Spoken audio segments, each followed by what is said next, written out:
Hello, I'm the Nostalgia Critic. I remembered so you don't have to. What can you say about the action-packed, family-friendly Superman movies? I love them. Well, most of them. Well, some of them. 2 of them. But either way, they're part of the all-American icon that is Superman.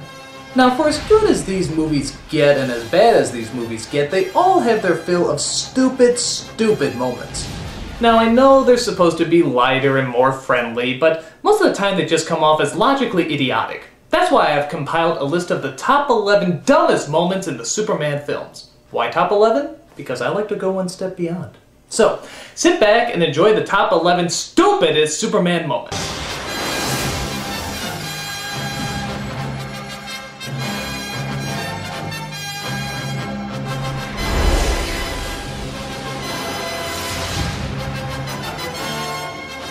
Number 11. The casting of Superman Returns. Now, I don't mean cast members like Kevin Spacey and Frank Langella, they did okay. What I'm mainly referring to is Brandon Routh as Superman and Kate Bosworth as Lois Lane. I mean, they weren't god-awful or anything, but they look 16! It's like if Superman met Dawson's Creek. Oh, wait, they already did that, but you get my point. They're simply too young to be in these roles. When I saw the first Superman movie, I didn't see actors, I saw friggin' Superman and Lois Lane. When I saw this new movie, I saw kids dressing up for Halloween. Where'd the real actors go?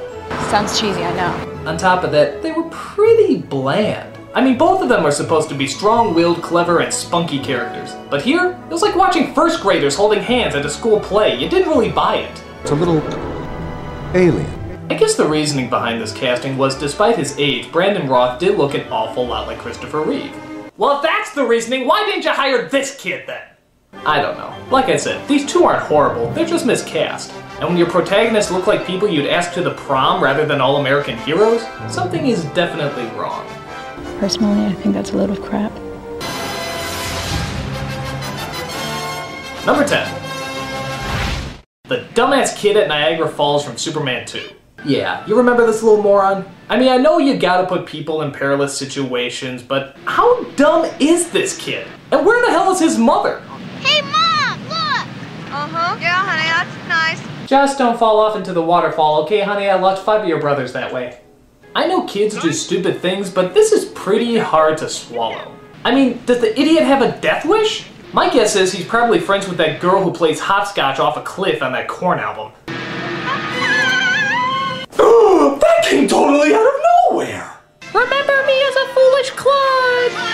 Of course, though, Superman comes in to rescue the boy and save the day. Take that, Darwin! Natural selection doesn't win today!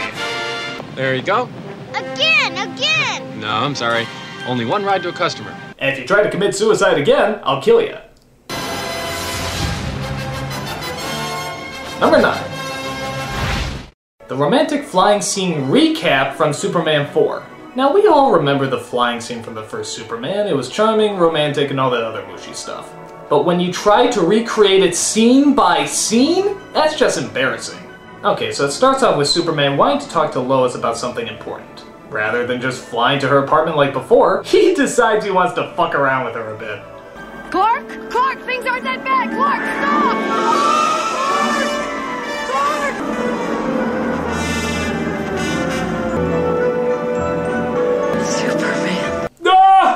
I thought the threat of imminent death would be good for a laugh. Seriously though, I am a human god.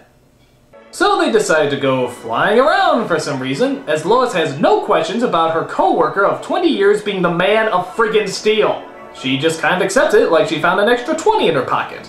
Now this scene, in all honesty, wouldn't be quite so bad if they didn't rip off every single moment from the first one. Gee, is he gonna fly through the city side by side with her like the first one? You bet.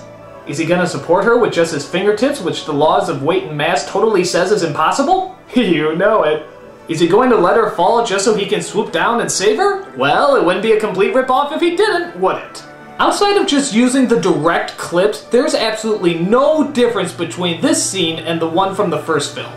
What was the point of it? Who knows? Maybe it was just to take the number 9 spot on this moronic countdown. That's not fair. Number 8. The Woman and the Baby Carriage from Superman 2. I'm I'm sensing a pattern here that all mothers in Superman movies are complete morons. Lois included in the latest film too. How much more obvious can you freaking get? But this one takes the cake, as a large tower is about to fall on a woman and her baby. So what does she do? Absolutely nothing. No, worse than nothing. She covers the child with her body. Yeah, that'll save you brainless bimbo! They're called legs! You move them back and forth to create a running motion. Look at this, at the rate the tower is falling, the way she's standing there crying, she could have run to Florida and back by now.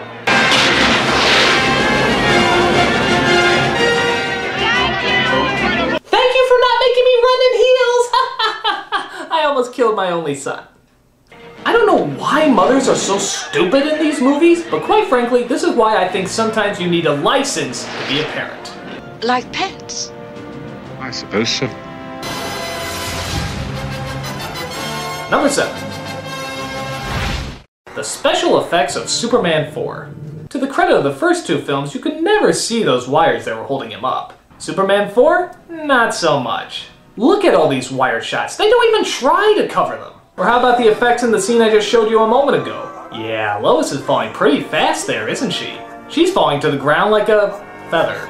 And now how about this? You can actually see the black curtains that are supposed to be outer space. This is like an Ed Wood movie! How about this scene when he's carrying the Statue of Liberty? Wow, instant movie magic. And how about this one stupid blue screen shot that they keep using over and over and over again? You'd think as time went by the effects would get better for these movies, but in Superman's case, it isn't the lead we can't see through, rather those thick bulging wires that constantly keep getting in the way. This looks like a job for Photoshop. Number 6. Those stupid glasses. From which movie? All of them. How come nobody can ever see past them? Is it really that great a disguise? Look, there's even a scene where Lois takes off Clark's glasses, leaving him totally exposed. Somebody freaking notice him! I mean, how is everybody constantly fooled? This idea is so flawed that just about everybody in the world has made fun of it. The Tick, Mystery Men, and many more. It's a suspension of disbelief that, quite frankly, everybody disbelieved. But it could be worse. He could disguise himself as a British natty when secretly inside he's just a hairy, loud, obnoxious comedian. But that wouldn't be nearly as plausible, would it? Clark Kent, if you can't see past his glasses, then quite frankly, you need glasses. And that's no shame. Number 5. The birth of Nuclear Man from Superman 4. Now, the first thing I thought when I heard Nuclear Man was that weird Captain Planet spin-off, Captain Pollution. And to be fair, I wasn't really that far off. Nuclear Man was created from Superman throwing all the nuclear missiles of the world into the sun. Don't ask, it's a long story. As Lex Luthor gets a snippet of Superman's hair and uses its genetic material to make a clone. Don't ask, it's an even longer story. When the missiles are tossed with the hair inside, he gives birth to Nuclear Man. Alright, I'm actually willing to buy some of this nonsensical bullshit up to a certain point. And that point is, who is born with skin-tight spandex and a cape? What chapter of DNA genetic structure says that's possible? I mean, did he put a strand of Superman's costume in there as well? How does that work? Well, in any case, Nuclear Man's birthday suit is quite literally a suit, leaving us with all sorts of questions of implausibility. So, since you're born with an already fitted gay pride parade costume on, what are you gonna do? First, I have fun. Dressed like that, I'm sure you'll find it. Number 4. The opening of Superman 3.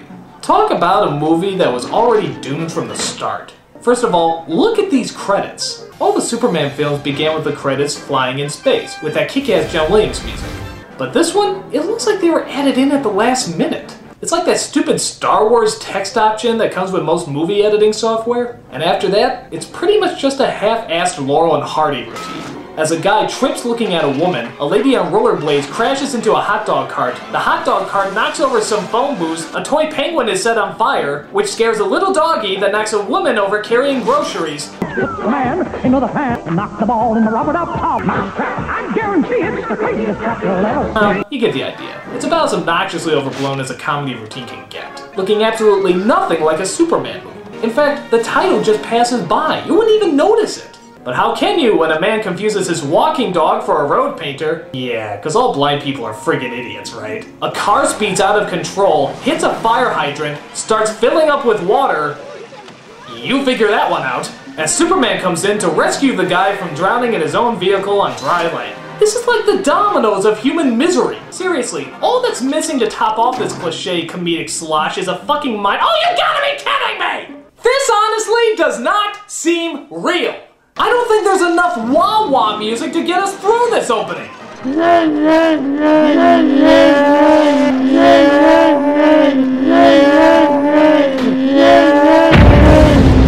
Right, you blew up the wah-wah machine! One gigantic comedic moment after another. The only thing missing? The humor. Say thank you. Number 3. The mind-scrambling kiss from Superman 2. This happens after Lois finds out Superman's secret identity. They go all the way through the movie, and I mean all the way, until they get to the very end, as Superman feels Lois's life would be a lot easier if she never knew who he really was. So he gives her a kiss that somehow deletes all memory about him being Superman. What's happening in the world? How the fuck does that work? Is there a mind-altering breath mint he slips her, or does his tongue just work his way into her brain and take out the parts he doesn't like? For that matter, why doesn't he use this power more often? I mean, it'd be weird, but he could technically use that kiss to give all the supervillains amnesia. He'd fly up to Lex Luthor and he'd be like, Superman, allow me to explain my evil plot. Who the hell am I? I mean, okay, it'd be gross, but imagine how many lives you could save. This was obviously used to get people back to the status quo. Lois doesn't know who Superman is, so it keeps the romantic mystery alive. But really, the only mystery left in all of this is, how the hell did that kiss work? Not one of your great thinkers. Number 2. Richard Pryor in Superman 3. Now, we've all seen Richard Pryor on stand-up and even in other movies. So we know this guy was not only funny, he was a comic legend. But I think somebody forgot to tell him that when he did Superman 3. Because good God, this is one of the unfunniest performances ever. And it wouldn't be so bad if he didn't have too much screen time, but to be honest, I think he actually has more time on screen than Superman does. Just watch some of his hilarious antics. It was great! He was just flying around. The cape was blowing in the wind. And he landed right in the middle of this big plantation. Dun, dun, dun, dun. Right? And he checked everything out, right, with his X-ray vision before he did that. Dried up everything. Just like that. I'm talking about dried it up like the machines that they have in the men's rooms. You know what I'm talking about? The hot air comes out and you put your hands under there and you dry them off. Sometimes they don't work, right? It's the Ross. It was the big.